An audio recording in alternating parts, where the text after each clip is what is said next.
La semaine dernière, je suis allé rouler avec 2 groupes de gravelle urbaine et je vous invite à venir avec moi. Mais avant de partir, il faudrait savoir ce que ça prend. Voici donc ce qu'il te faut avant de partir rouler avec un club de gravel, considérant que ce sont des sorties de 30 à 80 km. De l'eau, de la nourriture, des outils pour des réparations de base et tes lumières, sans oublier ton casque. Mardi, je m'en ai roulé avec le Gravel Mafia, rendez-vous 5h30 au Club Espresso Bar sur Saint-Denis.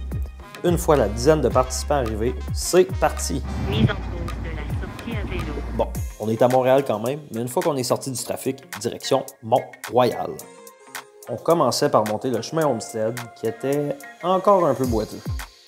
Ensuite de ça, direction Parc Frédéric-Bach. Ce qui est le fun, c'est que c'est tout le temps des sorties no drop, ce qui veut dire que personne, peu importe la vitesse à laquelle il roule, va se faire abandonner. On est parti en groupe, on revient en groupe.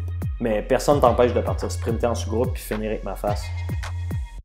Une autre affaire que j'ai oublié de vous mentionner, c'est d'amener des lunettes. Quand on roule en groupe, on se splash tous la boîte d'en face. On peut avoir des très mauvaises surprises, surtout quand on roule sur du gravier, dans des branches et tout. Mercredi, je m'en ai rejoint le Ceci n'est pas un club derrière le Magliarosa à 18h.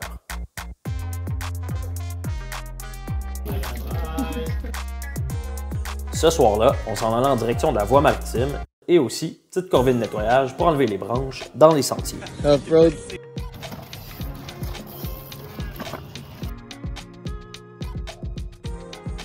Dans les deux cas, à la fin des rides, on prend une bière, on jase vélo, puis après ça, on rentre chez nous. Dernière étape, rendu à la maison, on constate les dégâts, puis on prend sa douche. On se voit en vélo.